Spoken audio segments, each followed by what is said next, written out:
Guess what the OG cervical ripening agent is? Semen. So the week leading up to your induction, have lots of sex with lots of semen on the inside, orgasms, all the things. The old school, original gangster cervical ripening agent is semen. It is a prostaglandin. That's what we call cervical ripening agents. Welcome to the Birth Experience Podcast. I'm Trish Ware, a longtime labor and delivery RN turned online birth educator / virtual doula. I've had the amazing privilege of delivering many babies in my 16 plus year career as a labor and delivery nurse. And as a mama of 7, I'm here to help you take the guesswork out of childbirth so you can make the choices that are right for you and your baby, and write the birth story of your dreams. So hit subscribe and let's replace your anxiety and fear with complete confidence. Quick note, this podcast is for educational purposes only and does not replace your medical advice from your provider. Check out our full disclaimer at the bottom of the show notes.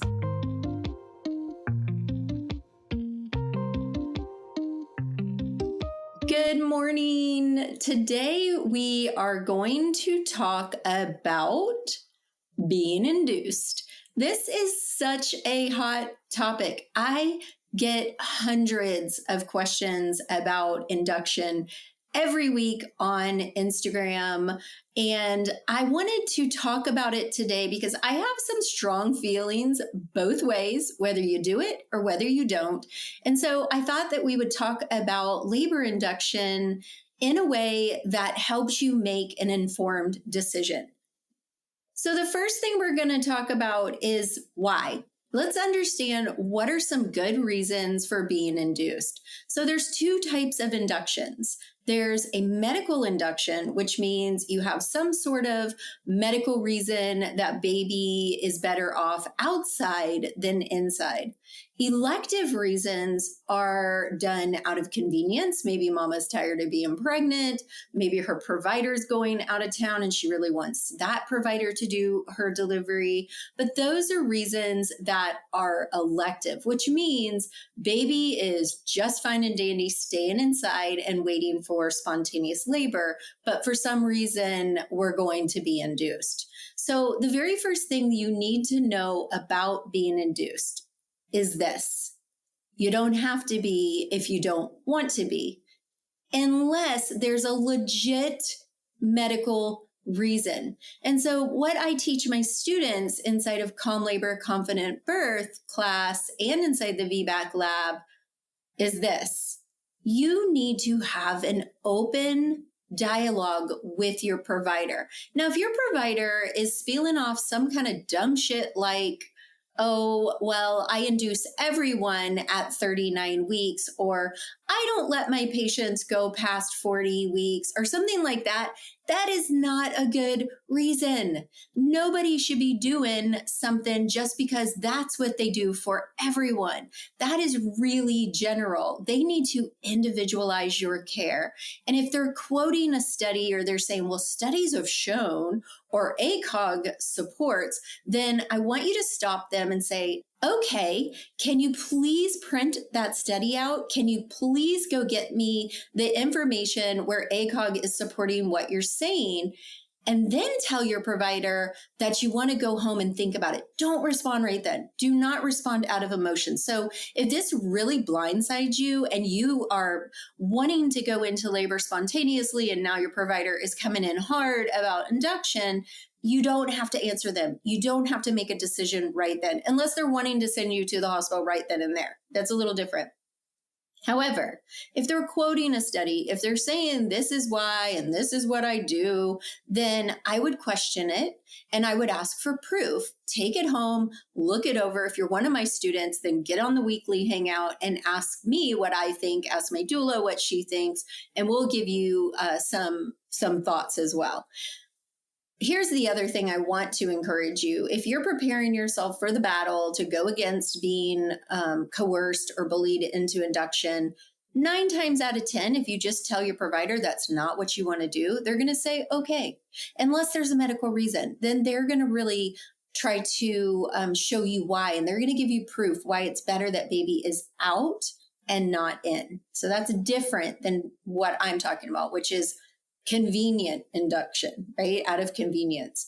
So I want you really to know the difference between an elective and a medical induction. I want you to be prepared that if they quote a study, or if they say that ACOG or evidence supports, do your research. Now, if you're one of my students, again, you can come to us. We've got a lot of research done on that side for you, ready to go. But a lot of times, if you ask your provider to go get you the evidence to print the study or give you the proof that this is what ACOG supports, sometimes they're going to hem and haw because no one ever questions them, or rarely ever questions them. So I really want you guys to be prepared to make informed decisions. An informed decision means that you're getting the risks, you're getting the benefits, you're getting the whys, you're getting alternatives. They're supposed to be giving you alternatives. So really use your rights, mama. Do not just do something because someone's telling you that you should. This is something I have very strong opinions about. I teach my girls, we do nothing out of convenience or curiosity, especially for someone else. Okay, so let's say that an induction is a good plan for you. The first thing I want you to know about is your Bishop score. Your Bishop score is going to tell us how likely that your induction is going to be successful. Now, what is a successful induction? In my book, a successful induction is a vaginal delivery, not going back for a cesarean. So a Bishop score is going to tell us how likely you are to have a successful induction equaling a vaginal delivery. There's 5 things that go into your Bishop score. We're going to check your dilation. We're going to check your effacement. We're going to check your station.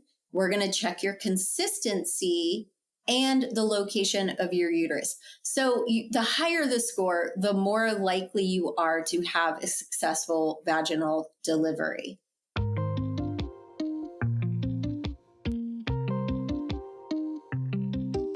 Okay, so the Bishop score. If you score 8 or greater, that means you are favorable. Your cervix is favorable for an induction, and the chances of a vaginal delivery is pretty high. If you score 6 or less, then we're going to say you're unfavorable. And more than likely, if it's a medically necessary induction, then they're going to do what we call cervical ripening agents, and they try to get your cervix favorable. If you score 7, it could go either way. So if you are being induced, especially for an elective reason, and your Bishop score is low, girl, do not do it. I want you to stay at home. I want you to do some nipple stimulation, have some sex, do some curb walking, and potentially even maybe the midwife's brew if you're healthy and baby's healthy. Now, let's say your Bishop score is favorable and you decide to go ahead with your induction. So what's the next thing that you need to know? The next thing I would say is, what's the process? So let's talk a little bit about the process, because you do have some choices. Now, what I recommend to my mamas who are being induced for a medical reason specifically, then I tell them to ask their provider, if possible, to do a membrane sweep in the office. And even 2 or 3 is great. So maybe the week before your induction, go in a couple times and have them do a membrane sweep. They're only going to be able to do this if your cervix is open a little bit. If it's not, they can't do it. A membrane sweep is when your provider sweeps their gloved finger across the membranes that connect your amniotic sac to the wall of your uterus. And what that does is it stimulates your body to produce the hormones that gets the labor going. So they can't do that if your cervix is not open somewhat. So it usually needs to be open at least a 1, sometimes maybe a fingertip, but that might be a little bit hard. Membrane sweep can be painful. Just want to tell you that most women say it's significantly uncomfortable. So I have some recommendations on Instagram and inside my birth classes for mamas on how to get through a cervical exam with less pain. And some of those techniques are breathing techniques, focused relaxation, wiggling your toes, and I teach them the best position to lay in, painful.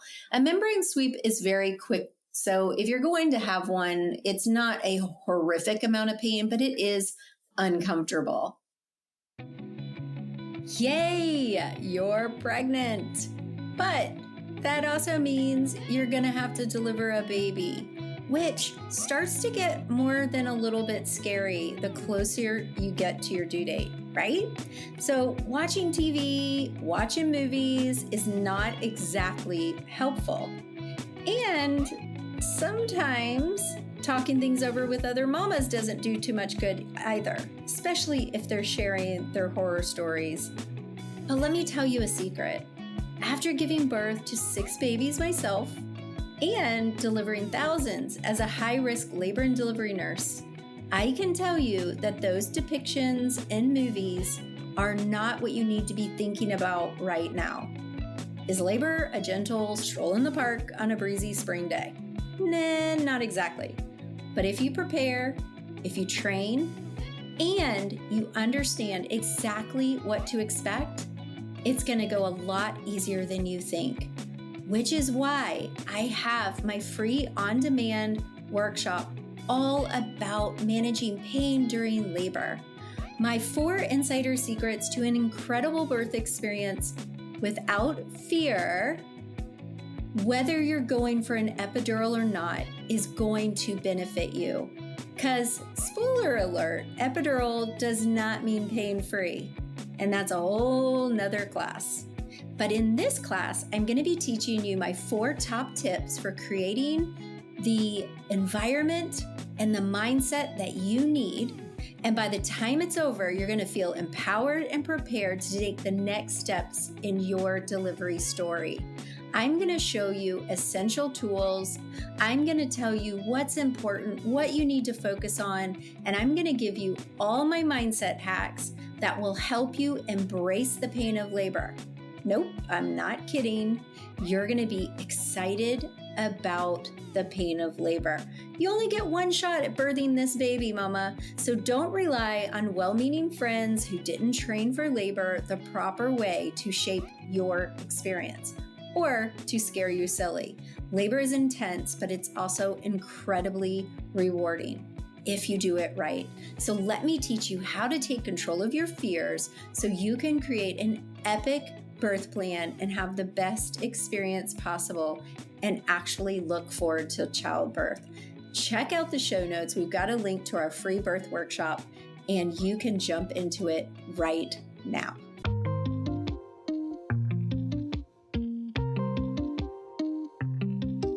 Great. So the next thing that's going to happen with your induction process potentially is if you are being induced and your cervix is not effaced, which means it's thinned out, then we're going to start with what is called a cervical ripening agent. Guess what the OG cervical ripening agent is? Semen. So the week leading up to your induction, have lots of sex with lots of semen on the inside, orgasms, all the things. The old school, original gangster cervical ripening agent is semen. It is a prostaglandin. That's what we call cervical ripening agents. Another one that you can do at home leading up to your induction is eating 6 dates a day. If you haven't seen my new reel on my recipes for dates, girl, I would have told you 2 weeks ago that no way in hell am I going to eat any dates.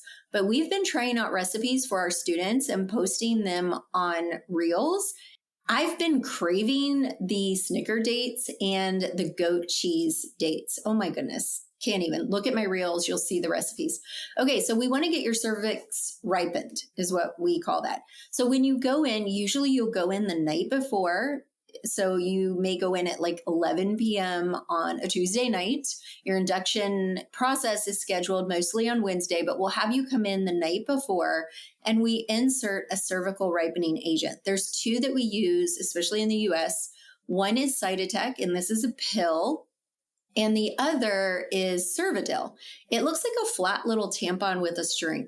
So what we do, either we're going to do Cytotec by mouth, or we're going to insert it into your vaginal vault near the cervix. If you do Cytotec, it's going to be inserted into the vagina near the cervix. The reason I like Cervidil better is because we can take it out. So if baby isn't responding well, you're not responding well, or your uterus gets hyperstimulated and you're having too many contractions, we can pull it out. With Cytotec, once it's in, it's in. So that's that. So if you have a reaction or baby is not tolerating well, we can't stop it. We'd have to give you other medications. So that's kind of why I like Cervidil. It is a little more expensive and not all facilities have it, but I love it.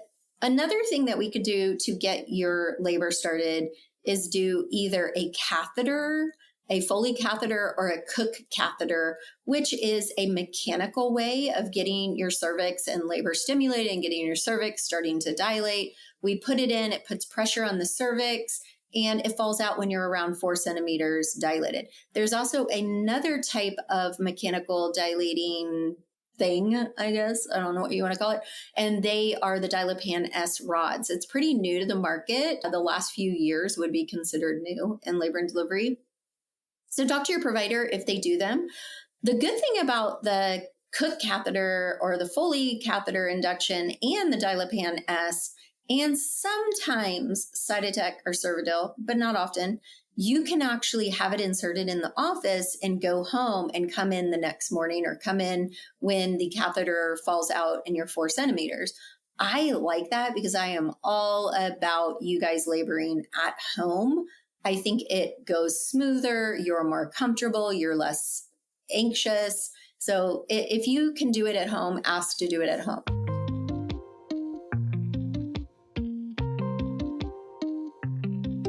Once we get your cervix nice and ready, then we're going to switch to Pitocin. Pitocin is the big gun in labor and delivery. That's the one we're going to use most often.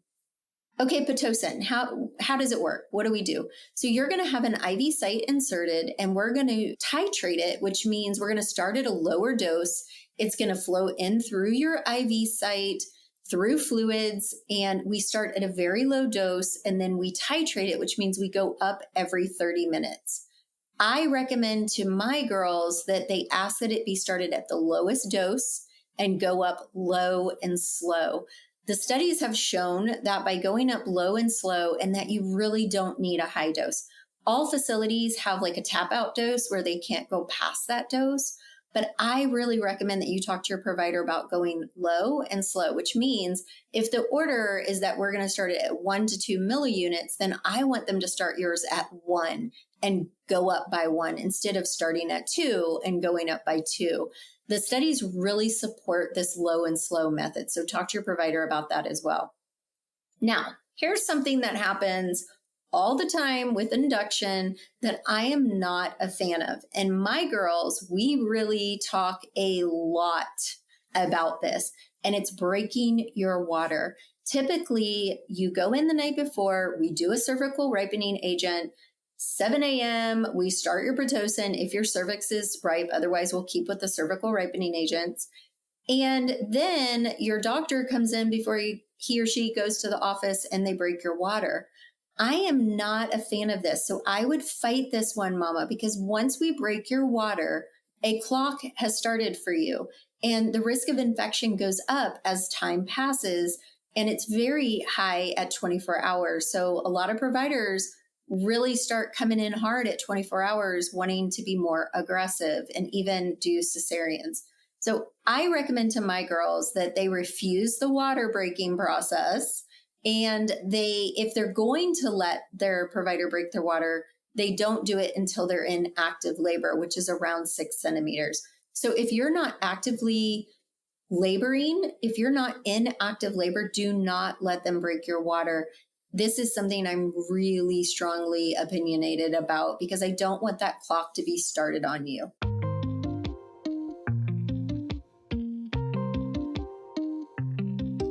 What if you are thinking something like, I'm getting induced, but I really wanted to have a minimal intervention birth? two things here. If you're being induced for a legit medical reason, then we're going to move through this topic. If you're being induced because you just are, you're elective, then I would say reconsider, because the beginning of your induction is the beginning of interventions.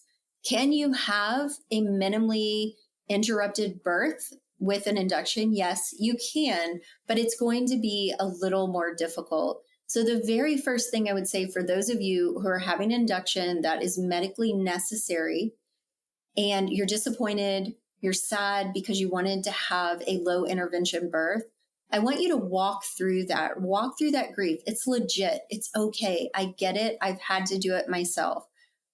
Then I want you to sit down and I want you to write out your birth narrative. What do you want your birth to look like? And let's make a plan for how to get there. This is what I teach my students anyway. So we have to prepare mentally, we have to prepare physically, and you have to know your rights.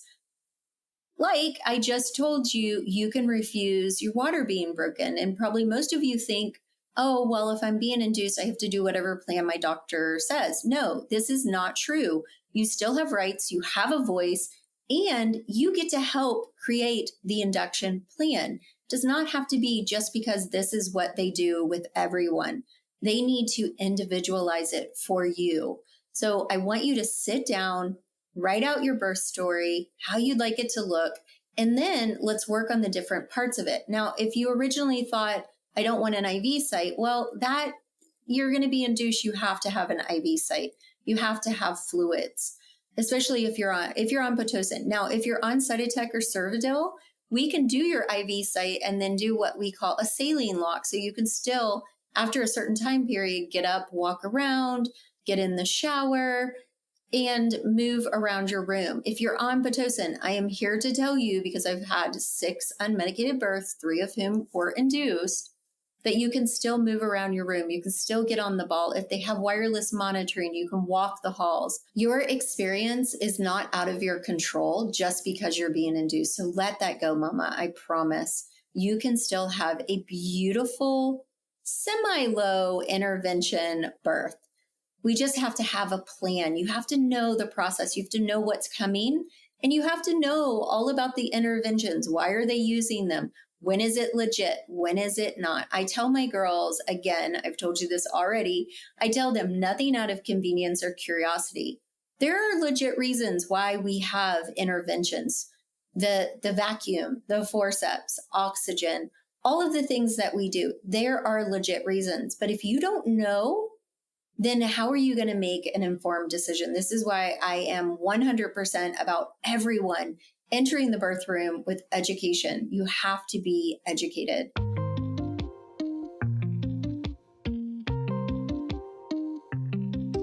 All right, so talking about getting induced and low interventions, I want to reiterate that if you were planning an unmedicated delivery and now you find yourself being induced, I want you to know that you can still have a beautiful unmedicated birth story. I told you already, I've had 6 unmedicated births, 3 of whom were induced. And it's a little more difficult. However, it's possible. I highly recommend, if possible, you have a doula. I know you've already taken a birth course. I hope you took ours, because we can prepare you for this as well. But you can have a beautiful delivery in the hospital, whether you're being induced or not. You just have to know your rights. You have to be educated, and you have to have a good support system, because Pitocin has a bad rap, right? Everybody says, oh my gosh, it makes labor so much harder. I've had it both ways, with and without, and I've been unmedicated. And I will tell you that the reason it is harder is because you don't go through those early stages slowly.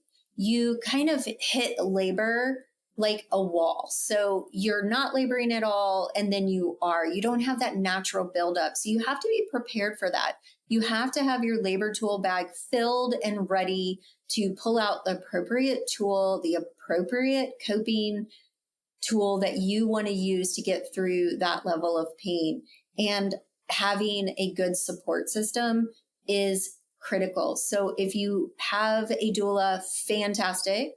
You don't have to have a doula. I never had one myself, but I did have a support person in my delivery that was prepared to only focus on me, who was as educated as I was and ready to go through each stage of labor with me and help me to cope, help me to pull out my tools, help to distract me, refocus me, doing counter pressure, doing massage, doing all the things. So mama, if you are being induced, make sure that both of you are educated, that both of you have practiced the different positions, the laboring positions, that you've practiced pushing positions, that you have tools in your tool bag that you can pull out, like TENS units. And I learned all about massage guns last night, and all of these things that you can use throughout your labor to help you cope. Because really, it's all about achieving this escape during the labor pain.